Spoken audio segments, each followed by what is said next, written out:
آج 12:39 پہ یہاں کچہری کے اوپر ایک خودکش حملہ ہوا ہے اور وہ حملہ اب آپ دیکھ سکتے ہیں کہ جتنا یہاں پہ نقصان ہوا ہے اس میں ابھی تک 12 لوگ جو ہیں وہ شہید ہو چکے ہیں اور 27 کے قریب زخمی ہیں.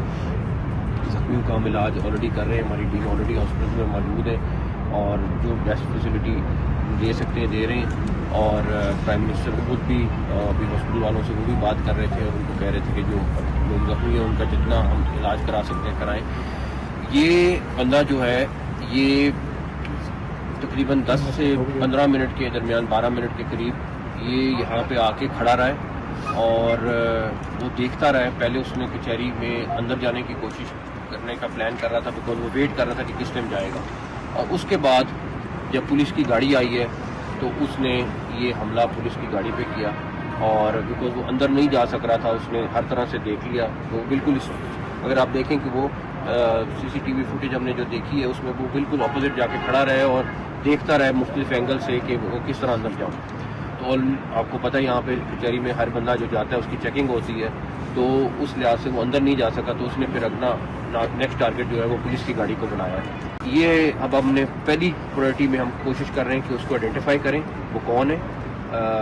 میں آپ کو شور کراتا ہوں کہ ہم اگلے چند گھنٹوں میں اس کو آئیڈینٹیفائی کر لیں گے اور اس ٹائم IG صاحب اور ہماری باقی ٹیمیں کمشنر ہم سارے اس ٹائم اسی کام پہ لگے ہیں کہ اس کو ہر صورت میں ہم نے ٹریس کرنا ہے کہ بندہ کہاں سے آیا ہے اور باقی اس کی ڈیٹیلز کیا ہیں. دوسرا, کل آپ کو پتا ہوگا کہ کل وانا میں شام 5 بجے ایک وہیکل بورن سوسائڈ بامر تھا جس نے انٹری پوائنٹ پہ آ کے پھٹا اور وہاں پہ بھی آپ کو پتا ہے کہ ہماری 3 شہادتیں ہوئیں اور وہاں پہ 550 کے قریب اسٹوڈنٹ تھا, 40 کے قریب ٹیچر تھے.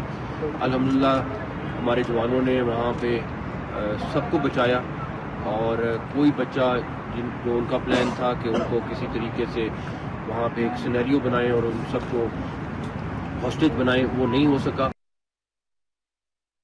وفاقی وزیر داخلہ محسن نقوی میڈیا سے گفتگو کر رہے تھے. انہوں نے کہا کہ پہلی ترجیح خودکش حملہ آور کی شناخت ہے. وزیر اعظم نے زخمیوں کے فوری علاج کی ہدایت کی ہے. محسن نقوی نے بتایا کہ کل وانا میں بھی کار سوار خودکش حملہ آور نے انٹری پوائنٹ پر دھماکہ کیا. وانا میں بھی کلیئرنس آپریشن اس وقت جاری ہے. وفاقی وزیر داخلہ محسن نقوی میڈیا سے گفتگو کر رہے تھے. انہوں نے کہا کہ پہلی ترجیح ہے کہ خودکش حملہ آور کی شناخت ہو سکے. وانا حملے میں افغانستان ملوث ہے, وہیں سے کمیونیکیشن ہوتی رہی ہے. محسن نقوی نے کہا کہ اسلام آباد کچہری حملے میں ملوث کرداروں کو بھی سامنے لایا جائے گا اور تحقیقات کے دائرے کو وسیع کر دیا گیا ہے. انہیں IG اسلام آباد کی جانب سے واقعے کے حوالے سے بریف بھی کیا گیا. جائے وقوع کا دورہ کیا وفاقی وزیر داخلہ محسن نقوی نے اور اب سے کچھ دیر قبل وہ میڈیا سے گفتگو کر رہے تھے جس میں انہوں نے کہا کہ پہلی ترجیح خودکش حملہ آور کی شناخت ہے اور انہوں نے بتایا کہ وزیر اعظم نے زخمیوں کے فوری علاج کی ہدایت کی ہے. انہوں نے وانا حملے میں افغانستان